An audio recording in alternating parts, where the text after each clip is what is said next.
What do you mean by basifixed? Here, the filament is attached to the base of the anther. So, what is gynoecium? Gynoecium is the female reproductive part of a flower. Fruit is a ripened ovary or a fertilized and ripened ovary. And what are seedless fruits? The fruit that develop without fertilization are called as parthenocarpic fruits, which are usually seedless.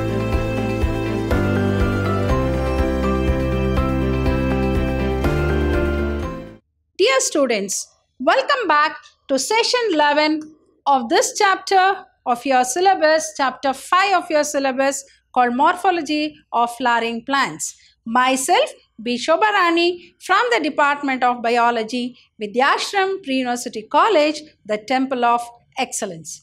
Hope you remember, I think you all might like this beautiful flower, right? So what did I explain in the last session? We dealt about the very important parts of a flower, that is the essential orals as well as the non-essential orals. First, we discussed about the non-essential orals, namely the calyx and corolla, and we also discussed about very important essential oral, that is androecium. So, let me continue the remaining concepts of this very important chapter called Morphology of Flowering Plants. So here you can see the beautiful picture of a flower. So you know how important these flowers are for a plant body, right? Flowers, as you know, they are the most attractive objects, which is very much important to depict what? Depict the cultural, the religious, the social values, right? Now, moving on to the very important concept, that is we were discussing about androecium. As I said, androecium is the male reproductive part of a flower, male reproductive structure, and the symbol is A. And you can also write like this. You can write A and you have to write this. So what are the units of androecium? Called stamens, which consists of what? Anther lobe, connective and filament. That is what you learned in the last session. Now let us, here you can see the stamens. Here you can see the stamens, right? Here you can see the petals. How beautiful it is. Here you can see the sepals also. Sepals. Now, a sterile stamen is called staminode. What do you mean by sterile? The one which is not able to reproduce, carry on the process of reproduction, is called as a staminode. And a sterile pistil, as you know, gynoecium is also called as what? Pistil, is called pistillode. When stamens are attached to the petals, they are called epipetalous. I think all of you know, like for example, so you have studied in the previous actinomorphic, zygomorphic, that is bisexual, K5, C5. So this is actinomorphic. What do you mean by actinomorphic? Radial symmetry. What do you mean by zygomorphic? Bilateral symmetry. What is this symbol? Bisexual. K5, calyx 5. Calyx means the units are called sepals. Corolla 5. Androecium, stamens, for example, if it is 10. Suppose the stamens are attached to petals, we write an arch like this, and that condition is called epipetalous. So this arch, writing this arch indicates what? Epipetalous. What do you mean by epipetalous? When the petals are attached to the stamens, then we use a word called what? Epipetalous.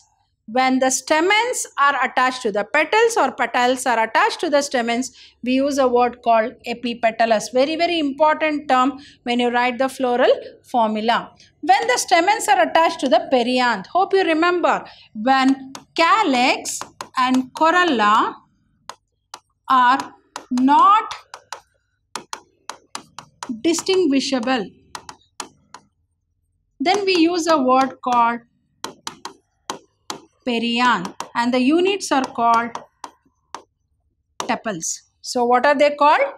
So we use a word called what? Perianth. What is perianth? When you are not able to distinguish calyx from corolla, they are fused together. So you are not able to distinguish calyx separately and corolla separately, then we use a word called perianth, and the units of perianth are called tepals.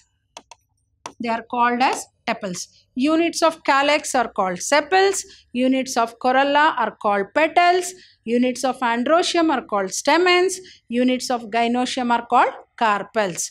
Hope you remember you have to remember all these terms to understand the whole concepts of this chapter. So for example, as I said, when the stamens are attached to the petals, we use a word called epipetalous, and we write the symbol like this. Suppose when the stamens are attached to the perianth, then we use a word called epiphyllous. So how do we write this? So epipetalous, when stamens, that is androecium, you write like this. This is called epipetalous. So when we are not able to distinguish calyx from corolla, we use a word called perianth. So here when you write like this, this is called epiphyllous. When stamens are attached to corolla or petals, we use a word called epipetalous. When the stamens are attached to perianth, what is perianth? When you are not able to distinguish calyx from corolla, we use a word called what? Perianth. Then we use a word, what it is called? Epiphyllous. For this, you can take an example of brinjal and datura, and for epiphyllous, you can take flowers like lily. Right. So there may be a variation in the filaments within the flower. So I think all of us know that, for example, some will have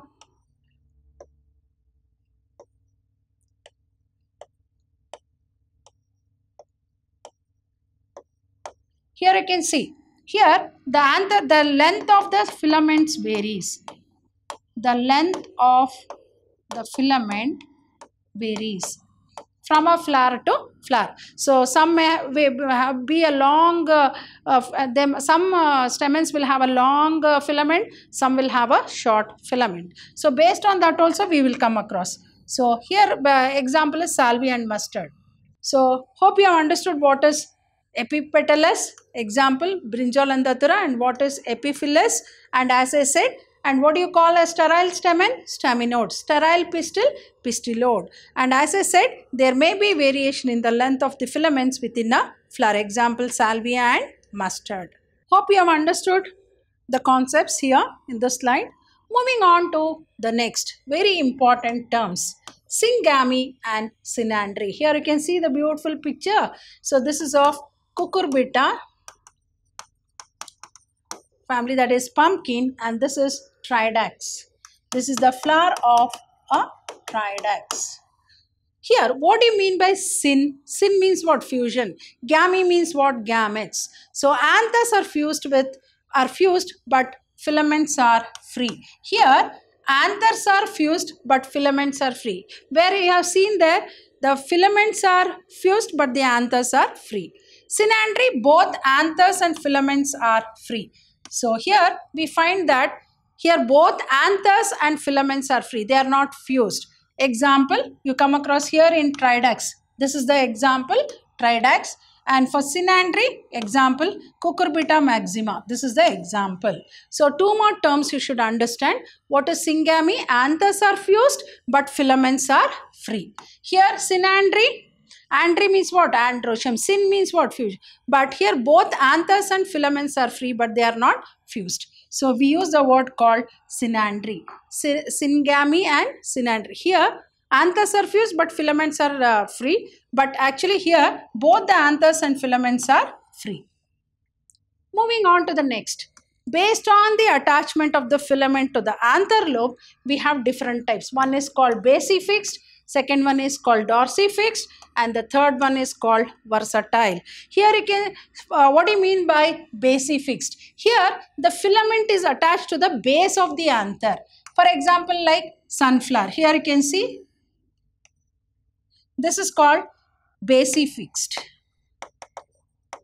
This is called basifixed. What do you mean by dorsifixed? For example, this is like this.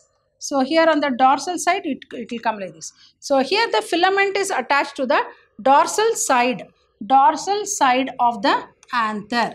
So here dorsifixed means what? Dorsal side of the anther.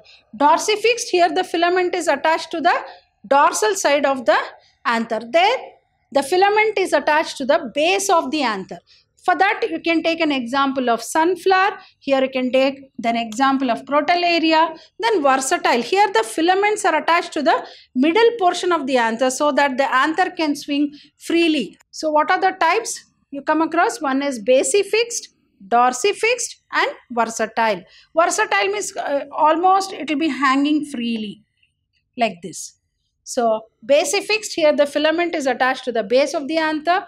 Dorsifixed, here the filament is attached to the dorsal side of the anther. Example, crotalaria. Versatile, here the filament is attached to the middle portion of the anther so that the anther can swing freely. For example, you can take the example of maize. Here you can see, you can take the example of maize. Here you can see the example of crotalaria. This is crotalaria and this is maize. So this is about the attachment of the filament to the anther lobe.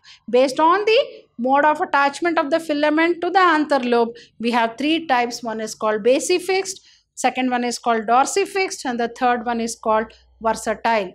Moving on to the next very important essential whorl of a flower, that is called gynoecium. So here you can see the parts of a gynoecium. Gynoecium is also called as what? Pistil. So you can also use the word called gynoecium. And what is the symbol? Gynoecium, we write it as G, and it is also called as what? Pistil.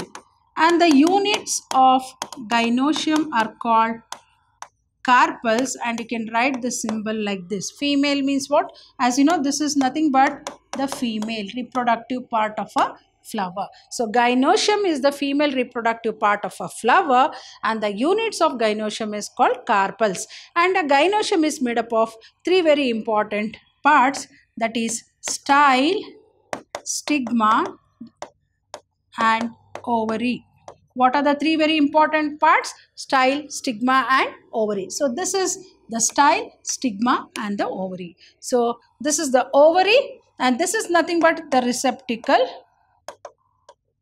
Right. So here you can see stigma, style and ovary. What are the three very important parts? Stigma, style and ovary. So stigma is like a landing surface, platform for the pollen grains to come and land and allow the process of fertilization, that is process of what? Pollen germination to take place. So it is like a landing platform for the in a flower. So what is gynoecium? As I said, gynoecium is the female reproductive part of a flower and it is made up of, what are the units of gynoecium called?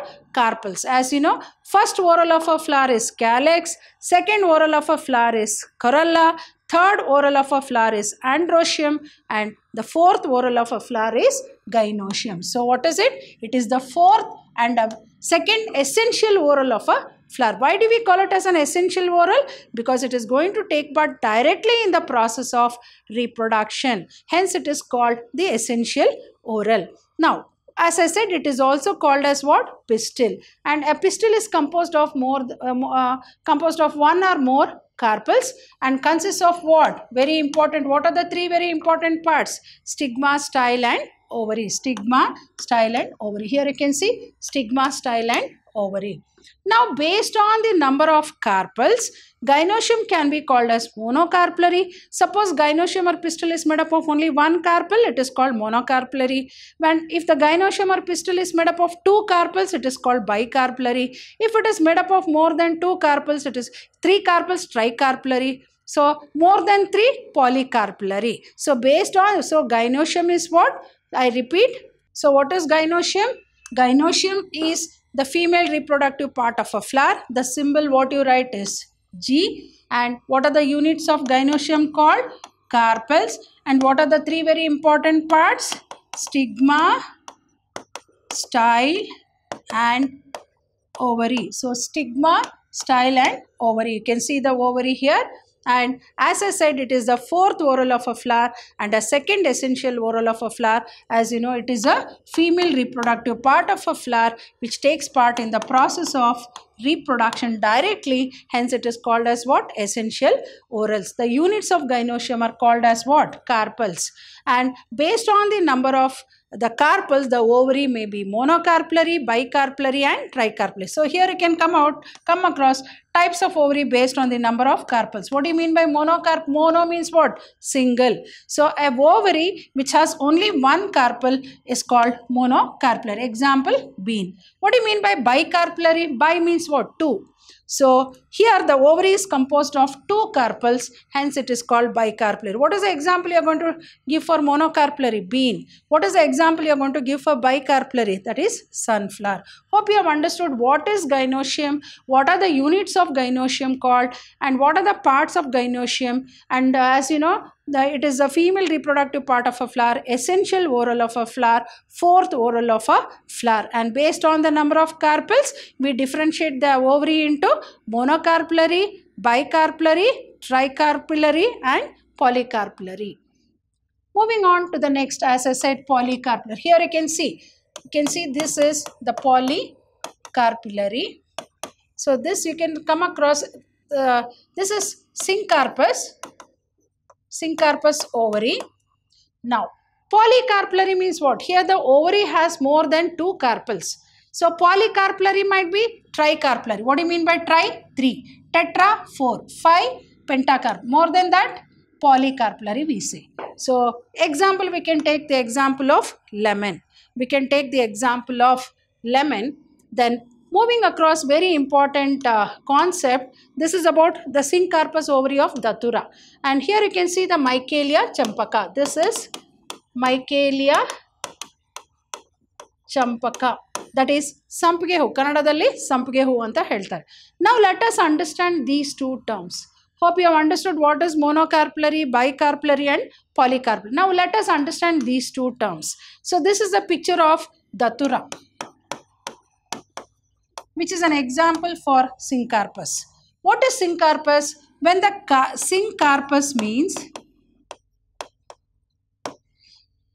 syncarpus means what? When the carpels are fused. Apocarpus, when carpels are free. Here you can see syncarpus ovary. Here the carpels are fused. Example, Datura. Apocarpus ovary. Here the carpels are free. As I said, how you will understand better with this. So what is the symbol you write for gynosium? G. For example, two carpels are there and they are fused. So you put a bracket. If you put a bracket, it is understood it is fused. If you don't put a bracket, it is understood they are not fused, they are free. So here we put like this 2. I have not put a bracket. So when you put a bracket indicates what? Fused. If you don't put a bracket, do not put a bracket, it is called free. This is very important when you write the floral formula. So for example like this, actinomorphic, bisexual, K5, C5, androecium 5, as I said, epipetalous, gynosium superior ovary, then syncarpus, bicarpellary syncarpus. So this is how you write the floral formula. Hope you have understood these two terms. Syncarpus means what? Syn means what? Fused. When the carpels are fused, you use a word called syncarpus. Apocarpus, when the carpels are free, they are not fused, you use a word called apocarpus. Now, moving on to a very important concept called placentation. This is also a very important concept from examination point of view. What is placentation? Hope you might have come across in our daily life. Like when we Kannadadalli helbekandre ee avarekai season athwa ee batani kaal idre ನಾವು ಬಿಡಿಸ್ತೀವಿ ಅದನ್ನ. So you might have come across the seeds are attached. That attached is nothing but called placenta. It is a fertile tissue. So what is it? It is called a placenta.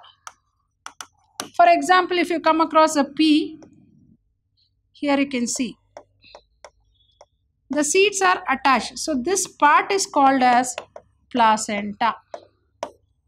That attached part is called as what? Placenta. Now, what is placenta? Placenta is a cushion-like tissue on which the ovules are attached.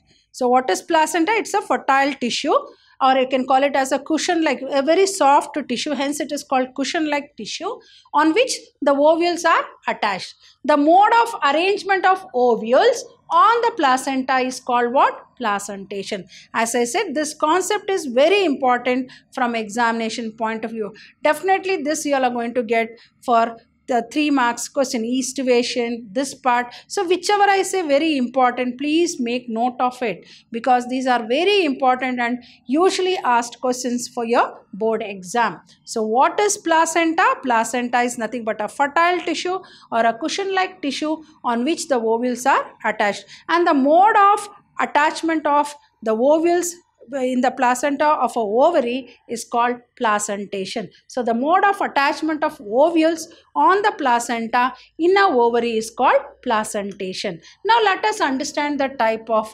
placentation. Here you can see this is called marginal placentation. Here you can see marginal placentation. This is called axial placentation, and this you call it as parietal placentation, and this you call it as free central placentation, free central, and this is called basal placenta. Diagrams are very important. Here you can see it is attached to a tissue. Now let us understand what are the types of placentation. So what are the types of placentation? Marginal placentation, axial placentation, then we have this parietal placentation, free central placentation. A classical example you can take is chili. When you cut chili, you can see that the ovules inside are not attached. So they are free. So it is called free central. You can see the seeds in the center, right? Then basal, I think all of you might have come across sunflower seeds. So that is basal. Now let us understand one by one. So what I hope you have understood. What is placenta? Placenta is a cushion-like tissue on which the ovules are attached, and the mode of arrangement of ovules on the placenta is called placentation. So what are the types of placentation? Here we come across 2 types. So here in this slide we are going to study about this and this, and the remaining 3 are going to study in the next slide. So what is marginal placentation? Here the placenta forms a ridge. Here you can see how the ovules are attached to the margin of the ovary. Hence the name marginal. So the placenta forms a ridge along the ventral suture of the ovary, and the ovules are borne on this ridge forming 2 rows. So example, peas and beans. Then axial. I think all of you might have come across tomato and lemon. When we cut tomato and lemon, you might have seen the chambers there. Here you can see the locules. This is called locules. Locules are nothing but called chambers. Here you can see the ovules. These are locules, so they are called as what? Chambers. When you cut lemon, you might have come across, they'll have some like even what you call sweet lemon, all that when you cut, you can see the the chambers or partition, and each partition is called as a locule. So what is axial placentation? The ovules are attached to a multilocular ovary. Example, China rose. You can see even this in which one? China rose is nothing but what? Hibiscus.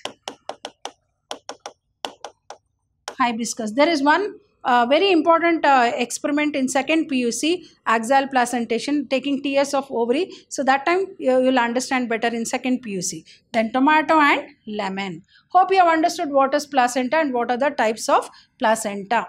Moving on to the next, parietal placentation. Here you can see the third one. This is called parietal placentation, and this is called what? Free central.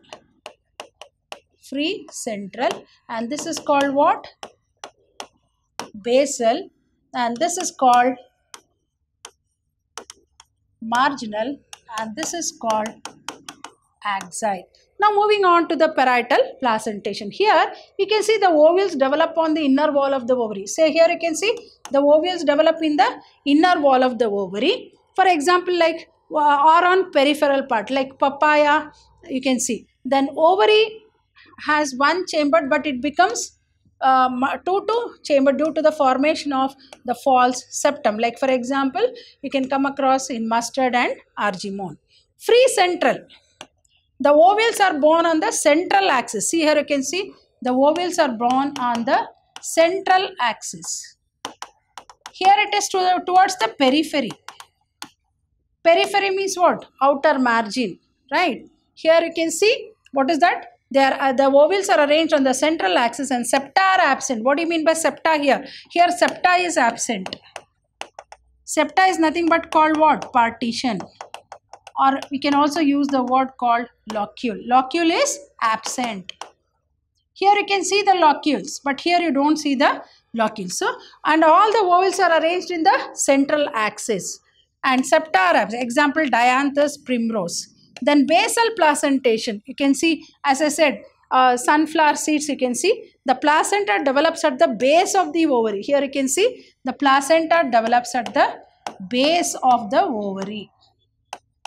Placenta develops at the base of the ovary, hence the name basal, and the ovule is attached to it. Example, sunflower and marigold. Hope you have understood what is parietal placentation, free central placentation and basal placentation. All these are very, very important. What are the 5 types? Marginal placentation, axial placentation, parietal placentation, free central placentation and basal placentation. And diagrams, all this is given in your NCERT textbook. Just go through the diagrams. As I keep telling, your NCERT book is very, very important, and all the diagrams that are given in your NCERT textbook you need to practice along with the concepts what you study. As I said, biology is nothing but full of diagrams. You cannot avoid explaining the concepts without diagram. Suppose you explain all the concept of placentation but without suitable diagram, then it will add no meaning for your answer. So make sure that you explain the concepts and draw diagrams wherever necessary. For example, 1 mark and 2 marks, sometimes only diagram might be asked for 2 marks, but for 3 and 5, I think definitely sometimes you have to understand by yourself. You need to explain the concepts with suitable diagram. Moving on to the next, very, very, everybody loves this. That is nothing but called fruit. Who does not like fruits, children? And I think you can see the beautiful picture of a mango and a coconut. You may wonder, how come ma'am is even telling coconut is a fruit. Coconut is also a fruit called drupe. Mango is also called as drupe. So what I think all of you know, mango is called the king of fruits. Now let us understand what is a fruit. I think usually a very simple definition of fruit is nothing but a ripened ovary. That is, ovary becomes the fruit and ovules become the seeds. I think all of you know, ripened ovary, when the ovary ripens, you call it as a fruit. And the ovules within the ovary will become the seeds. Now, what is a fruit? The fruit is characteristic feature of all the flowering plants. Only the flowering plants bear the fruit. So, how do we define the word called fruit? Fruit is a fertilized and ripened ovary, as I said. The fruit is a ripened ovary. And here, fruits are of 2 types.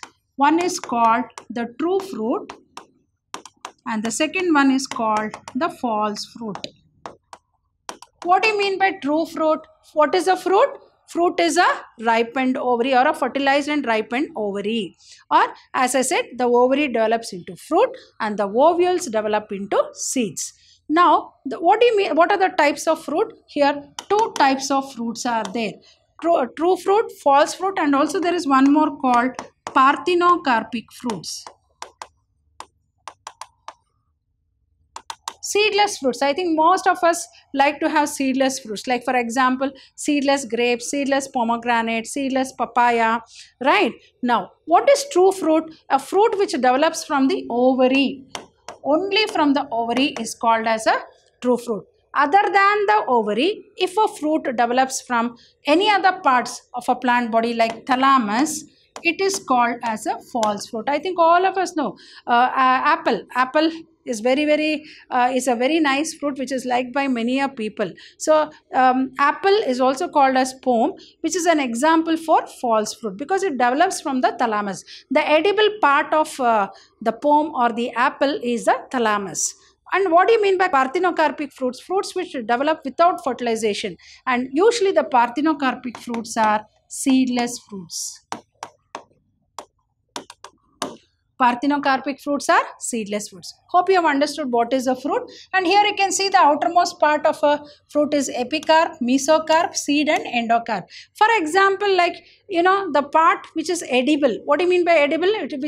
Which can be consumed by human beings, which can be eaten. For example, all of us know in coconut, the outer part pericarp is not edible. Here you can see the pericarp and mesocarp is edible in case of mango. But in coconut, this part, this is called endocarp.